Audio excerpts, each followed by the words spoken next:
अस्सलाम वालेकुम, welcome to my YouTube channel. कैसे हैं आप सब? उम्मीद करती हूँ सब बिल्कुल ठीक होंगे, खैरियत से होंगे। तो आज है सैटरडे और यहाँ पे मैं नाश्ता बना रही हूँ हस्बैंड के लिए।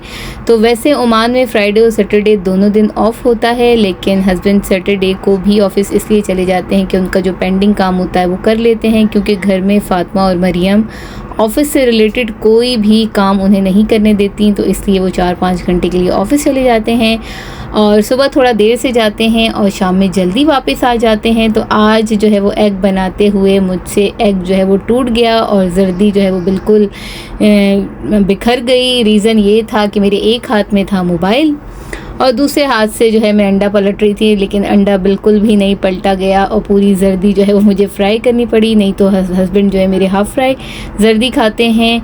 तो नाश्ता यहाँ पे उनके लिए रेडी हो चुका था और आज उन्होंने फुल फ्राई ही जो है जर्दी वाला एग खाया और साथ मैंने अपने लिए भी नाश्ता रेडी कर लिया था। मैंने जो है आज अपने लिए चाय बनाई थी और चाय के साथ सिर्फ एक ब्रेड सेकी थी और उस पर बटर और जैम लगा लिया था। तो ये मेरा नाश्ता भी हो गया था। इस टाइम तकरीबन 10:30 हो रहे हैं और हमारा नाश्ता हो रहा है।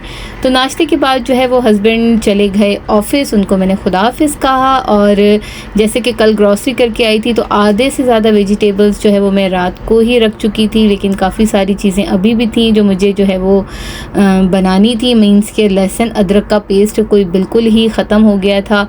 तो सोचा कि थोड़ी देर बाद कर लूँगी, लेकिन सोचा कि नहीं अस्मा, अपने काम फिनिश कर लो, क्योंकि बच्चों के उठने के बाद ऐसे छोटे मोटे काम बिल्कुल भी नहीं होते और ये सारे काम जो है वो थोड़ा सा टाइम भी लेते हैं।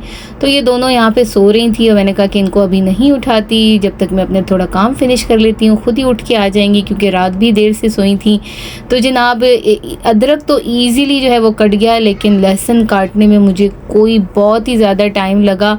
और लहसुन का इस दफ़ा जो है वो बड़ा पैकेट ले आई थी, तो चाहती तो हाफ़ जो है मैं कट करती और उसके बाद उसका पेस्ट बना लेती, लेकिन मैंने भी कहा कि नहीं जनाब, बच्चे उठ ही नहीं रहे हैं, मैंने पूरा ही पेस्ट बनाना है। जितना बॉटल में आएगा उसमें डाल दूंगी, उसके बाद बाकी जो बचेगा उसको जो है वो क्यूब्स बना के तो फ्रीज़ कर दूंगी। वही हुआ जनाब, आधा जो है वो बॉटल में आ गया और आधा जो है वो तकरीबन मैंने क्यूब्स बना के फ्रीज़ कर दिया। तो लहसुन जो है वो ज़्यादा यूज़ होता है बिलमुकाबिल अदरक के, तो जनाब इसलिए लहसुन को मैंने सारा ही बना लिया। और ये कोई बहुत ही मुश्किल काम होता है, ये एक्स्ट्रा सारे काम होते हैं जो काम के साथ साथ ये भी करने होते हैं। और अदरक जो है वो नॉर्मली थी और अदरक जो है वो पूरी बॉटल में इजीली आ गई।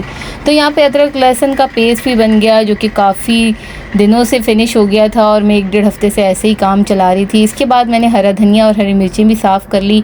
हरा धनिया को इस दफ़ा मैंने जो है वो धो के और सुखाने के लिए छन्नी में डाल दिया था। जब पानी पूरा निचड़ गया तो फिर मैंने जो है इसको पूरा कट कर लिया और मैं अब इसको सुपर शॉपर में डाल दूंगी और इसको फ्रीज़र में रख दूंगी। तो आराम से 1 हफ़्ता धनिया चल जाएगा। या तो मैं ऐसे धनिए को कर लेती हूँ, या तो मैं धनिए को जो है वो अलग अलग जो है ना टिश्यू पेपर में 3 से 4 पैकेट बना के रख लेती हूँ, तो इससे भी जो है हरा धनिया बिल्कुल भी ख़राब नहीं होता। तो जनाब यहाँ मेरे ये सारे काम हो चुके थे, मरियम भी उठ चुकी थी और साथ मैंने उनको नाश्ता वगैरह कराया, उनको जो है घर की क्लीनिंग तो कर ही दी थी मैंने और बाकी सारे काम भी फ़िनिश हो गए थे मेरे। और फिर जो है अचानक से मुझे हस्बैंड की कॉल आई कि शाम में आ रहे हैं गेस्ट जो हमारे साथ डिनर करेंगे। तो यहाँ मैं डिनर की तैयारी में लग गई और बना रही थी मटन कढ़ाई। तो जनाब जब मैं मटन कढ़ाई बनाती हूँ, मटन या बीफ, इन दोनों चीज़ों को जब भी मैं बनाती हूँ तो मैं एक दफ़ा जो है इनको गर्म पानी में एक जोश दिला देती हूँ। उससे ये होता है इसका जो ब्लड होता है और जितना भी गंद होता है वो सब निकल जाता है और साथ जो है पकाने के बाद बिल्कुल भी हींक नहीं आती और जो एक कच्चापन छोटे के गोश्त की यानी कि मटन की जो एक होती है सालन में, वो तो बिल्कुल भी नहीं होती। एक ये चीज़ मैं करती हूँ सालन में से ये तमाम निकालने के लिए, और दूसरा मैं बहुत ज़्यादा भुनाई करती हूँ। तो ये दोनों ही चीज़ें मैं ख़ासकर मटन बनाते हुए करती हूँ, क्योंकि मटन शायद मैं खाती नहीं हूँ। रीज़न यही था मेरे पहले मटन ना खाने का कि मुझे अजीब सी खुशबू आती थी मटन में से, या शायद मेरे जहन का गुमान था कि मुझे फ़ील होता था, हो सकता है ऐसा नहीं हो। तो जनाब जब से मैंने ख़ुद मटन बनाना शुरू किया है तो मैं जो है इसको एक दफ़ा गर्म पानी में बॉयल कर लेती हूँ, उसके बाद फिर सालन बनाना हो तो सालन बनाती हूँ, कढ़ाई वगैरह जो भी बनाता है तो बनाती हूँ।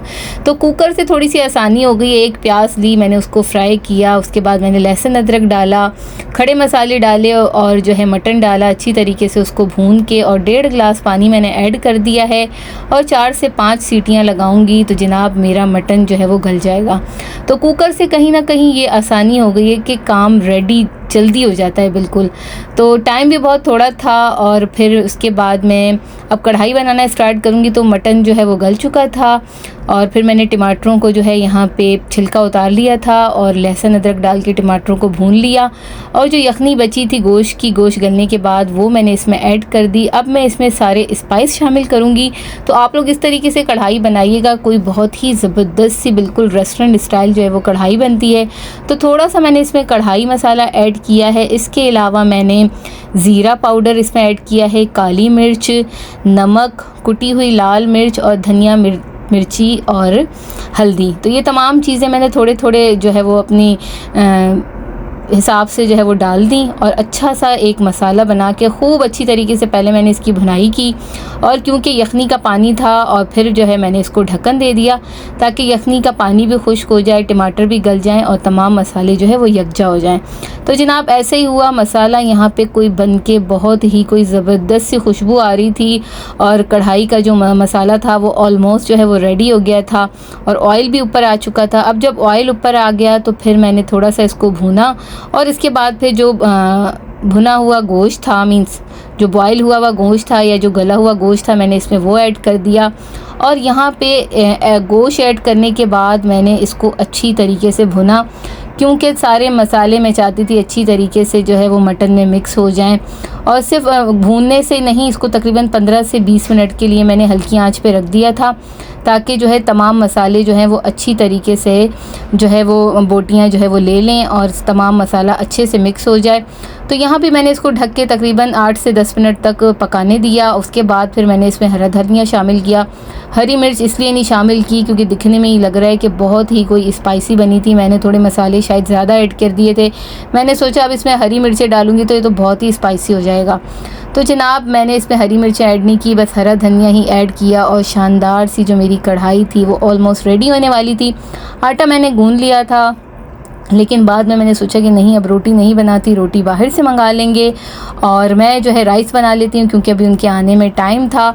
तो मैंने यहाँ पे जो है वो राइस की बिल्कुल भी वीडियो नहीं बनाई। अगर वीडियो बनाती तो आधे घंटे का काम 1 घंटे में होता। मैंने जो है यहाँ पे मटर का मसाला बनाया और एक तरफ चावल जो है वो बॉयल करने के लिए रख दिए और जब मसाला बन गया तो मैंने जो है वो तह लगा दी। कोई बहुत ही ज़बरदस्त सा मटर का पुलाव बोल दें, मटर की बिरयानी बोल दें या मसाले वाले मटर के चावल बोल दें, जो भी नाम आप लोगों को समझ आए वो दे दीजिए।